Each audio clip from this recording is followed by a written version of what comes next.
Today, we're diving into the incredible story of Xi Jinping's rise to power. We're talking about a leader who's become the most powerful figure in China since its revolutionary founder, Mao Zedong.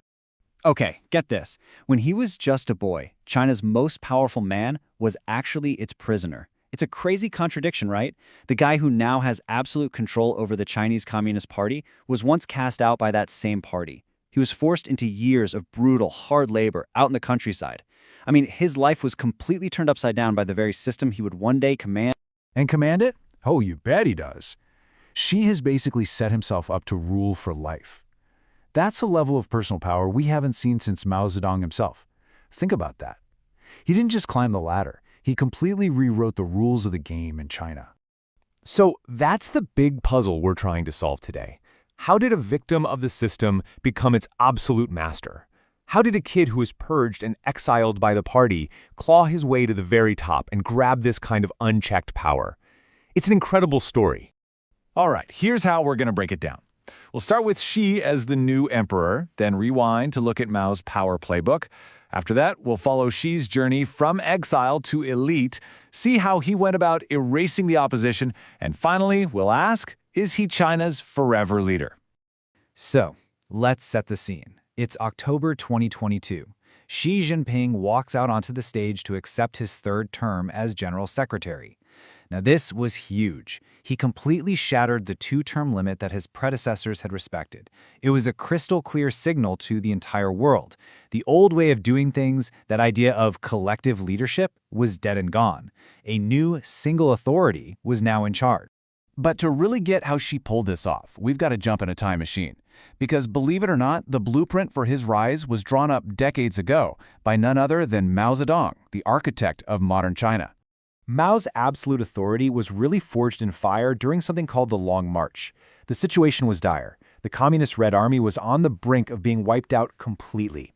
Mao steps up, leads this brutal year-long retreat, and basically saves the army from annihilation. After that, he was the undisputed leader, both militarily and politically. That event became this legendary, foundational story for the party, and for Mao's own grip on power.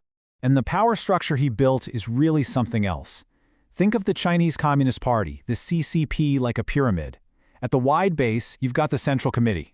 Then, a smaller, much more elite group, the Politburo, sits above them. But the real action, the absolute tippy-top of the pyramid, is the Politburo Standing Committee. We're talking about just a handful of people with total control over the party, the military, everything. So how did Mao make sure his power was permanent? This was genius, in a way. In 1945, the party basically declared that his political ideology, Mao Zedong thought, was the one and only guiding principle. See what he did there? By making his ideas sacred, he made himself untouchable. If you dared to question his policies, you weren't just questioning a man, you were questioning the very foundation of the party. This all led to the chaos of the Cultural Revolution.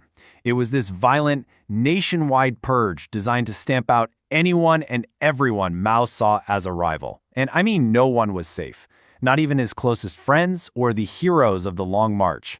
And one of those heroes was Xi Jinping's own father. And just like that, this is where the two stories crash into each other.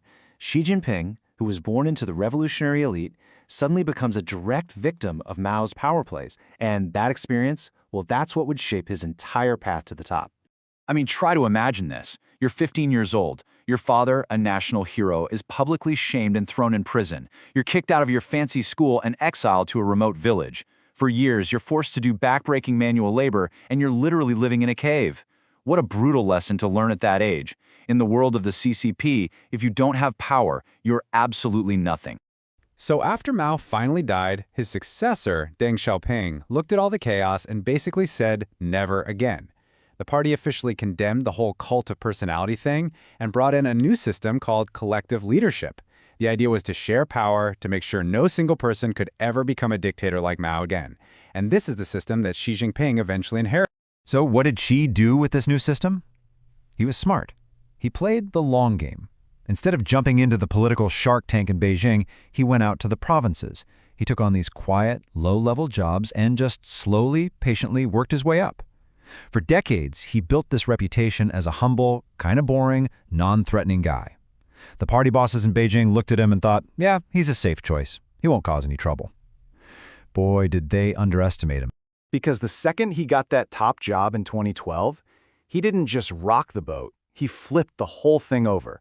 So let's talk about how he seized control. His first move was absolutely brilliant. He launched this huge anti-corruption campaign. And look, corruption at the time was a massive problem, and people were sick of it. So on the surface, this looked great. He was cleaning house, winning over the public. But there was a much more strategic reason for it. The scale of this thing was just jaw-dropping. We're talking about hundreds of high-ranking officials and top military generals getting arrested. It sent a massive shockwave to the entire system. Because this campaign was a two-for-one deal. It was also a political purge. It wasn't random. It systematically targeted anyone who could be a rival or an opponent to Xi. And as he cleared them out, who did he put in their powerful positions? His own loyal supporters, of course. This gave him an iron grip on every lever of power. The party, the military, you name it. And just like that, he became the most powerful leader since Mao. And then came the final move, ripped straight from page 1 of Mao's playbook. Just like Mao did all those years ago, Xi had his own personal ideology, Xi Jinping thought, written into the party's constitution. That move effectively made his ideas sacred, unchallengeable, and it was the final nail in the coffin for collective leadership. His personal authority was now absolute. Which brings us to today. Now that he's cemented his power, what has the last decade or so of his rule actually meant for China and for the rest of the world? Well, on one hand, the numbers are pretty staggering. Under Xi, China's economy has more than doubled. Average incomes have doubled. Military spending? Yep, doubled. He's overseen this period of incredible growth, really flexing China's muscles on the world stage. But there's another side to all that power.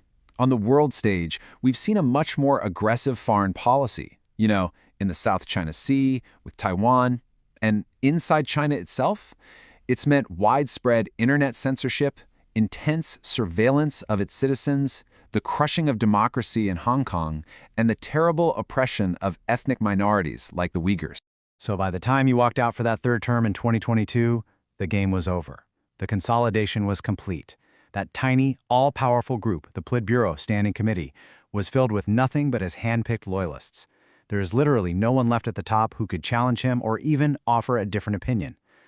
So you go from an exiled boy living in a cave to a leader for life.